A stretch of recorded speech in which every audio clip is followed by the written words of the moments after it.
Hi guys, welcome back to my channel D H mom vlogs.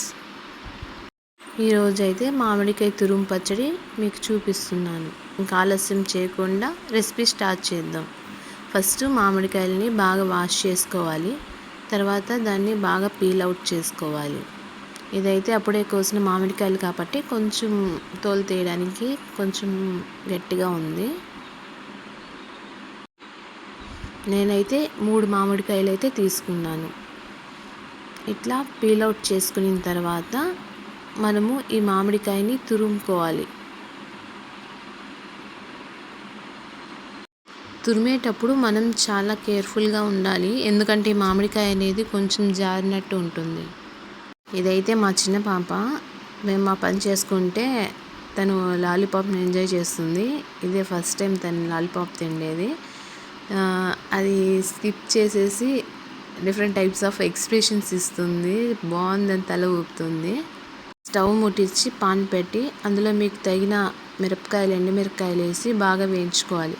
తర్వాత 2 table spoons of ధనియాలు వేసుకోవాలి. అది బాగా సిమ్లో పెట్టి రోస్ట్ చేయాలి. ఆ ధనియాలు అనేది పచ్చి వాసన పోయి మనకు మంచి అరోమా అనేది వస్తుంది. అప్పుడు మనము ఈ ఎండుమిరపకాయల్ని అలాగే ధనియాల్ని కూడా ఒక ప్లేట్లో వేసుకొని బాగా చల్లార్చుకోవాలి.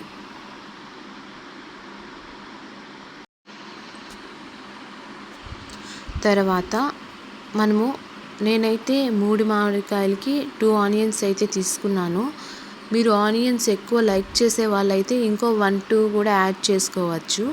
ఈ ఆనియన్స్ని సన్నగా పొడుగ్గా కట్ చేసుకోవాలి. తర్వాత మళ్ళీ స్టవ్ ముట్టించి ఒక కడాయి పెట్టి అందులో కొద్దిగా ఆయిల్ వేయాలి. ఇప్పుడు ఆయిల్ హీట్ అయిన తర్వాత ఆవాలు అనేది వేసుకోవాలి. ఆవాలు చిటపటలాడాక మనము సిమ్లో పెట్టుకొని తర్వాత కట్ చేసి పెట్టుకున్న ఆనియన్స్ని అయితే ఈ ఆయిల్లో వేయాలి.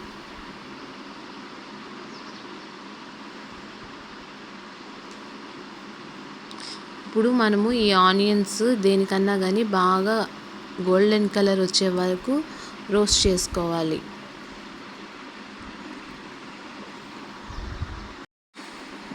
ఈ లోపల మనము వెల్లుల్లిని ఒలుచుకొని దాన్ని దంచి పక్కకు పెట్టుకోవాలి. అలాగే ఒక 2 రెమ్మలు కరివేపాకు తీసుకోవాలి. మామూలుగా అయితే ఇది గోల్డెన్ కలర్ వచ్చిన తర్వాత మనము కరివేపాకు అలాగే వెల్లుల్లి దంచి పెట్టుకునేది కూడా వేసేసేవచ్చు. తర్వాత పసుపు తురిమేస్తారు. బట్ నేనైతే మొత్తం ఇందులోనే తురుములోనే పెట్టేశాను. కరివేపాకు, వెల్లుల్లి అన్నీ పెట్టేసి తురుములో ఇప్పుడు మొత్తం ఈ ఆయిల్లోకి అనేది వేసాను. తర్వాత దానిలో కొద్దిగా పసుపు అనేది యాడ్ చేసాము. 1 టేబుల్ స్పూన్ ఆఫ్ పసుపు అయితే చాలండి. మీరు సొంతంగా ఇంట్లో కొట్టించుకున్న వాళ్ళైతే మాత్రం 1.5 టేబుల్ స్పూన్ ఆఫ్ టర్మరిక్ అనేది వేయాల్సి వస్తుంది. ఇప్పుడు దాన్ని బాగా కలబెడుతూ ఉండాలి. అది కొంచెం మగ్గాలి. తర్వాత 2 టేబుల్ స్పూన్స్ ఆఫ్ సాల్ట్ అనేది నేను ఈ తురుముకి వేస్తున్నాను, ఎక్కువ క్వాంటిటీ ఉంది కాబట్టి. మళ్ళీ అది కొంచెం సిమ్లోనే పెట్టి మగ్గనివ్వాలి. బాగా రోస్ట్ అవుతేనే మనకు టేస్ట్ అనేది బాగుంటుంది. సో మనము కలబెడుతూనే ఉండాలి, లేదంటే కానీ అది మాడిపోయే ఛాన్సెస్ అయితే ఎక్కువ ఉంది. బాగా ఈ విధంగా రొటేట్ చేసుకుంటూ కలబెడుతూ ఉండాలి, మాడకుండా ఉంటుంది. ఇప్పుడు చల్లార్చుకున్న ఎండుమిర్చి అలాగే ధనియాలు మిక్సీ పట్టుకోవాలి. మనం మిక్సీకి బాగా ఫైన్ పౌడర్ లాగా పట్టుకోవాలి. అప్పుడే మనకు టేస్ట్ బాగా కలిసి దాంట్లో బాగుంటుంది. పట్టుకున్న కారం పొడి అవి కొద్దిగా దీంట్లో వేసుకొని టేస్ట్ చూసుకొని మళ్ళీ కొద్దిగా కారం పొడి, సాల్ట్ అనేది యాడ్ చేసుకోవాలండి. ఎందుకంటే ఈ మామిడికాయలు అనేది ఒక్కొక్క మామిడికాయ ఒక్కొక్క టేస్ట్ ఉంటుంది, పులుపు అనేది డిఫరెన్స్ ఉంటుంది. కాబట్టి ఎగ్జాక్ట్ మెజర్మెంట్స్ అయితే ఇవ్వలేము కారానికి, ఉప్పుకి.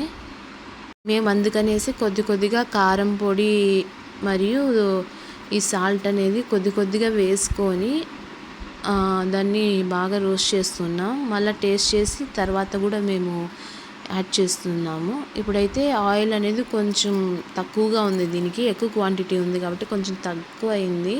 అడుగడుతుంది కాబట్టి మళ్ళీ ఒక 2 టేబుల్ స్పూన్స్ ఆఫ్ ఆయిల్ అనేది వేసాము ఇందులో. అలాగే సాల్ట్, కారం కూడా కొంచెం తక్కువగా ఉన్నాయి కాబట్టి మేము మళ్ళీ కారము, ఈ సాల్ట్ అనేది యాడ్ చేసామండి. మనకి ఈ రెసిపీకి కారం పొడి కొంచెం ఎక్కువే అవుతుంది, అలాగే సాల్ట్ కూడా కొంచెం ఎక్కువే పడుతుంది. ఎందుకంటే మామిడికాయ అనేది కొంచెం పులుపు కాబట్టి ఈ 2 క్వాంటిటీస్ అనేది కొంచెం ఎక్కువే పడుతుంది. తర్వాత వాటిని బాగా కలుపుకోవాలి. మీ ఊళ్ళో ఈ మామిడి తురుము పచ్చడి ఈ విధంగానే చేస్తారా, లేదా ఇంకా వెరైటీగా చేస్తారో కాస్త కమెంట్ చేయండి. కంపల్సరీ నేనైతే మీరు కమెంట్ చేసిన ప్రాసెస్లో మళ్ళీ ఇంకో రెసిపీ ట్రై చేస్తాను ఈ విధంగానే. అంతే అండి, ఇప్పుడు రెసిపీ అనేది మనకు రెడీ అయిపోయింది. ఫ్రెండ్స్, మీరు ఎవరైనా ఇంకా కొత్తగా మన ఛానల్ని చూస్తున్నట్టయితే వెంటనే సబ్స్క్రైబ్ చేసుకొని అలాగే లైక్ చేసి కమెంట్ చేయండి. ఇప్పుడు రెసిపీ అనేది అయిపోయింది. ఇంకా మనము స్టవ్ అనేది ఆఫ్ చేసేవాలి. ఆఫ్ చేసి ఒక సర్వింగ్ బౌల్లోకి వేసుకొని గార్నిష్ చేసుకుంటే కరివేపాకు, కొత్తిమీరతో రెడీ. Okay guys, bye.